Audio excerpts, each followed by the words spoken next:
welcome back to episode 2 of the Alpha Podcast. I'm your host, Rory Sloan, and today we have a very special guest, Emmett Waters. He helps work with people that have mental health, trauma, and addiction, and he's personally helped me in rehabilitating and saved my life today. So yeah, Emmett, welcome to the podcast. Thank you very much for having me on. No worries. Would you like to introduce yourself a bit more, tell people a bit more about Yes, Roy. Well, I suppose I've been working in this field probably 25 years plus, and we'll leave it at that. Working with a lot of different areas, different places, mostly in communities, always in the front line, but in prisons, mental health hospitals, working with the neuro disorders, and around autism and addiction as well. Yeah. But my favourite area of work on is actually in with trauma and addiction because of what my belief is. I think whenever we're working with our addiction, we need to be looking at the actual pain, not the behaviour or actually the substances or behaviours that we're using to solve or to soothe the pain. So yes, it's been a long road, always open to learning, always open to just constantly retraining and bringing stuff in to work with everybody like yourself. Do you know what I mean? Yeah. Perfect. And so just on the topic of addiction, obviously you deal with quite a lot of people that would struggle with addiction. What do you think the first sort of signs of, just for people noticing that maybe they could be having an issue with substances or, sort of around that topic? Well, everybody's different. And I suppose the first thing is to self-talk and also owning up to yourself before we even look at other people. It could start off with a drink, it could start off with porn, it could start off with gambling, it could start it's just a bit of crack, or it's just this, or it's a bit of this. But then for me, when we're looking at addiction, it's whenever we're going into isolation with addiction, because at the beginning, a lot of people are up front, or they're out partying, or there's, back in my day, it was a rave scene, do you know what I mean? So for us, it was the music and the drugs, but then music and drugs became just on your own. And the needing of it, so it might have went from a Friday night and into the Saturday night. And then Sunday was just, that bit of crack. But then also Monday creeped in, Tuesday creeped in. Yeah. Before you know it, there was a lot of times that you were on your own. So for me, addiction is actually when we are actually using on our own. Yeah. Which is quite dangerous in different drugs that you're using. I did definitely notice, personally, whenever I was going through the addiction stage, or being addicted to drugs, that loads of my friends would have, warned me, saying like, oh, your guess is getting out of hand, or you're getting on it, but it was never really seemed an issue to me, because it was just around that life, every day was a party day kind of thing, and yeah, that was it was hard to notice, definitely, for me personally as well. But also, the difficult part for that, for a lot of people, is just being honest with yourself. Yeah. Just actually saying, I know I've got a problem, but I'm not telling people. Yeah. And do you think that's such a big thing in men as well, because obviously men are like to see this big, strong man, but it's hard for a man to sort of maybe admit that this is a weakness for them and, talk about it? When it comes to men, I think it's generational. Yeah. Do you know what I mean? Pull yourself together, ways up. Do you know what I mean? I'm sweet, never able to be able to open up to their friends, to the males around them, because they're afraid of what they're going to be, how they're going to be evaluated in that circle. Do you know what I mean? Even when it comes to drug use, if you think about it, a lot of the times you were using drugs, and when people were telling you, hey man, this is getting out of hand, you were hitting back with them and going, sweet, I can hack it. There's the alpha coming in, there's that male coming in, you know what I mean? No. And that goes right across a lot of mental health, not even just an addiction for men, do you know what I mean? So you're right. Men need to understand that it's all right not to understand what they're doing and reach out for the help. Yeah, it's all right to look for help and talk to people, and especially in younger men as well, there's quite a lot of, I would sort of say, in younger men, it's quite embarrassing, to come out and say, because everyone parties on the weekend, well, not everyone, but, most people would go out party on the weekend, but then there's people like me where it doesn't stop on a Sunday. Yeah. And then my friends maybe wouldn't have understood, at that moment, understood, like, surely you can just stop. They don't understand the need for it then, or the attachment to the product. And what you're saying to me is it came from recreational. Yeah. It came from the party scene. It came from just that group setting. Yeah. To where actually I need this to operate. Do you know what I mean? Yeah. So it's not even about getting high to get. It's about getting high to get by. Yeah. It's just about getting high. Exactly. It's not you're not necessarily even chasing the high anymore. You're just needing it. It's more like brushing your teeth in the morning. You just like feel like you need to have that today, or your day's gonna be sideways, basically. And there you go into the thinking. Yeah. Do you know what I mean? Into the mind, into the thinking, and also how that can construct, I call it, literally to the aspect of, I tell myself, anything I tell myself is true. Yeah. Okay? It's not going to deny it. It's not going to say it's a lie. So I need this Coke, I need this smoke, I need this. Well, yeah, you do.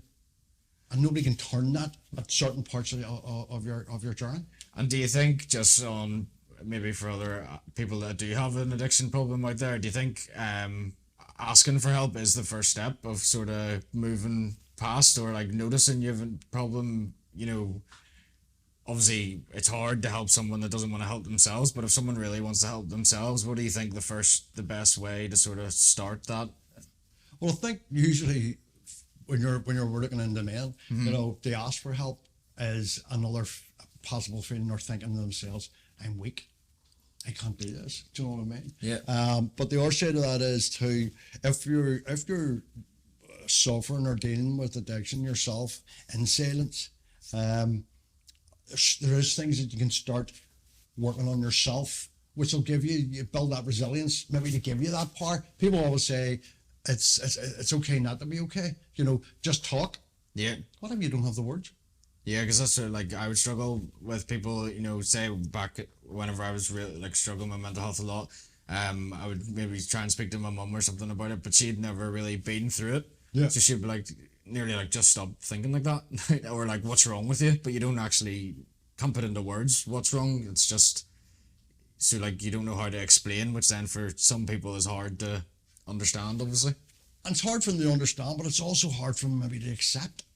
Do you know what I mean? She's looking at her boy standing in front of her going, Mom, my mental health's all over the place and my drug user's all over the place and this and what's the mother feeling?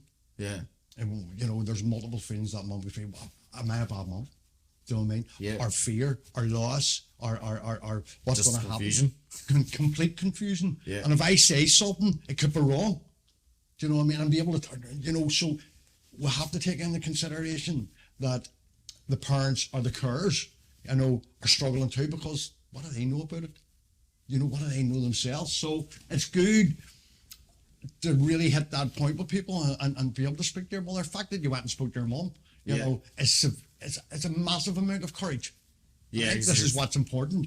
Do you know what I mean? To create these conversations, to create confidence. It can be the smallest thing, but again, as I say to you, you might be able to say it in words. Yeah, exactly. Yeah. You know what I mean?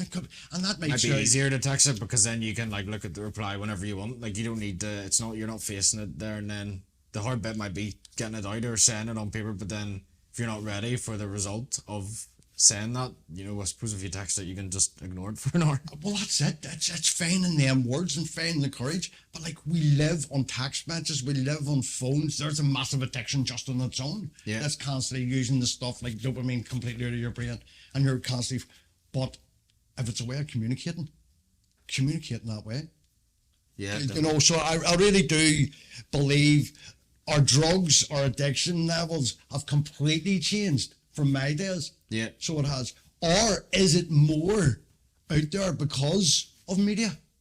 Yeah. And phones and this, and do you know what I'm trying to say? There's a lot more pressure on people, because of the social media aspect of it. They maybe feel pressure, and that can lead on to, like, especially when you're out partying now, everyone's out videoing and stuff, it's a normalized thing. And even when you're talking about that, when I watch videos and see things on TikTok and that type of things, and there is creators, God bless them, that are suffering of severe addiction, and people taking videos of them and making fun of it. Yeah, exactly. Make it into a joke. Making it into a joke. I have more people. For me, around addiction, people need to be kinder. Yeah. You know, and having that understanding and to be able to not judge this. This person's in pain. That's why they're doing what they're doing. Yeah. And just one of the things I know that you helped me out with quite a lot, which I think is a really good tool for getting over addiction, would be the cold water therapy, which we talk about all the time. All the time, yeah. The beneficial aspects of getting cold showers, because it releases the same amount of dopamine as it does in cocaine, but except gradually over a few hours instead of just that 15-minute spike. And I definitely think that helped me whenever I was maybe getting more anxious and stuff about it or whatever. If I just got a cold shower, I got that sort of buzz, or I felt, you know, a bit more alive, I think. Well, you're releasing, as I say, 250, 300% more dopamine into your brain as you do with your cocaine. There's no crash off it. Cold water therapy is brilliant, and it really, really is. But also, it's something that you take in gently. Yeah. Like, I mean, I see a lot of people jumping into these ice baths and this For like and 6 that. minutes. And what I'd say to anybody, it's like anything. Whenever, if you want to take it back into your substance abuse, you know, it used to be 3 pints got me blocked. Do you know what I mean? By the time you stop drinking, or the time you realise maybe you have a problem with alcohol, there's a bottle of whiskey, 3 bottles of wine, whatever. Yeah. Again, when we're working with the cold water, You want to gradually, 30 seconds, a minute, build it up, get it into colder and colder and colder. You know what I mean? A lot of people, I'm at damn showers or this. I'm going to listen, keep testing, keep working with it. Yeah. You know, as I told you, like, I mean, I invite everybody to work with me. Tell them to do nothing. You know, and there's many other tools, you know, and you're talking about that. the havening and stuff like that as well, which is just, it was a game changer for me whenever we went through the... It really is. Yeah. It really is. You know, the psychosensory stuff and therapies, and being able to, you can take this toolkit home. And that's what you've done. And that only happened because you invested in yourself. I really appreciate the way you say to me about, you know, Emmett, you really saved my life. I appreciate that. I couldn't have done it without you. Yeah. And people have to understand there's a responsibility for every individual. To help themselves. And it's not mine. Yeah. It's not my responsibility. It's also the person I'm working with. You took it on. You were ready. You wanted this. You didn't want your life the way it was. It wasn't getting you anywhere. You know, if anywhere was going to get you was inside. Mm-hmm. You know, and then the possibility of death. Yeah, exactly. Do you know what I mean? So when did you actually turn around and say to yourself, right, I've got all these tools. I'm working with Emmett. I'm working with Tim. I've got myself into a program. You know, when did you actually turn around and go, right? Yeah, I think it was for, like, it literally got to the point where I was like, I don't want to be here anymore, you know, and it got to the point where I was like, do I want to live, or, you know, so it was, I'm willing to, you know, try anything at that point. You know, I'd fully hit rock bottom. Had you told me to try that maybe a year before, I'd have probably said no. You know, but it was kind of desperation that maybe made me, you know, and it was the fear of never, which made me try it. And to be fair, I'd be the first to say, you know, it didn't work. Yeah. But I remember coming in and thinking that it was like taking drugs. It was bad. Yeah. Yeah. And, you know, the importance of just what you're saying, and I think it's very, very important. You know, when we are looking at young men, and I'm afraid to say it's right up into the 40s and 50s now, you know, the amount of young men and men that we're losing through suicide. Yeah. You know, and a lot of it around addiction. You know, it's through trauma. We need to be working with the trauma. That's what I worked at when I came to you. How much did we speak about drugs? Not a lot. Not a lot. First session. Yeah. And I went, what did I say to you? That's not the issue. Yeah. It's what's behind you. It's what's driving that issue. It's what you're soothing. And there's where the courage came from you, where you turned and went, okay, let's work with it. Yeah. And you allowed yourself to sit with it, be with it. Work with it. And work with it. And even through what we've done in the room, you took it home and you worked with the traumas in the room with me, but what you done at home was you sat with your emotions and your feelings, them things that men don't believe or won't allow themselves to feel. And that ends up in a very sorry state sometimes. Yeah.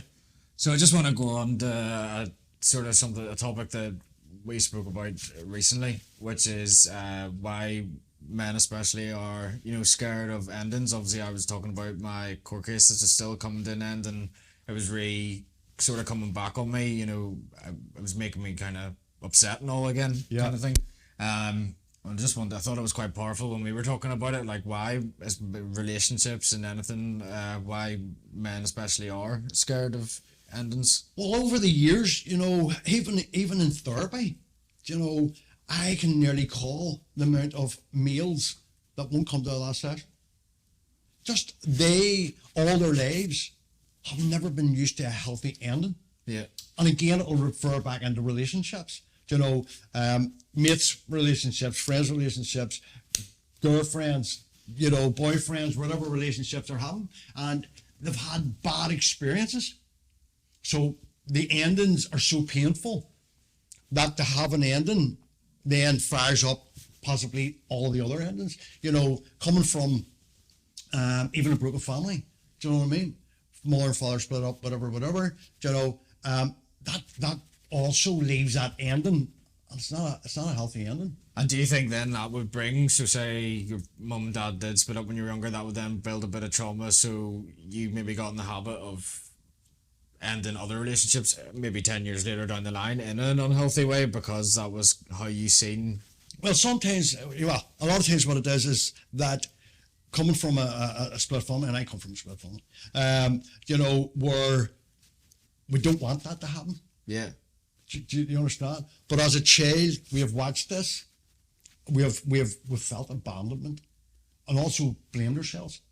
Do you know what I mean? So a lot of times, what can happen is that literally, we don't have the skills to create a healthy relationship. Yeah, because we're always had this fear that this person's going to leave us anyway. Yeah. Yeah.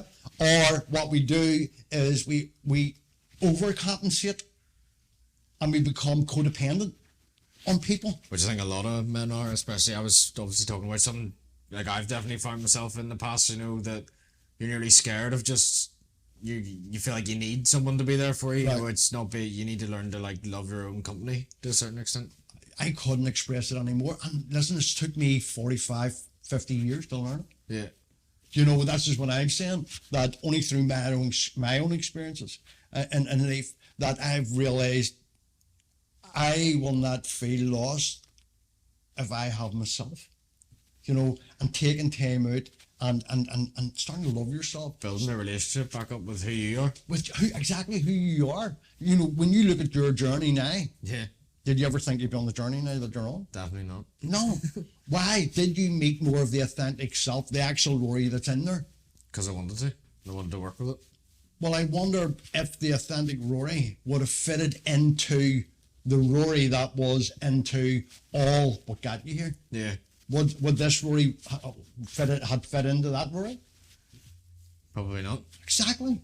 Why? Because we had to wear this mask. Yeah. And that's what's happening with men. Now, we're putting fronts up constantly. We're wearing masks. We're pretending things aren't hurting us. We're pretending things aren't getting to us. And that just keeps piling up and piling up and piling up. Yeah.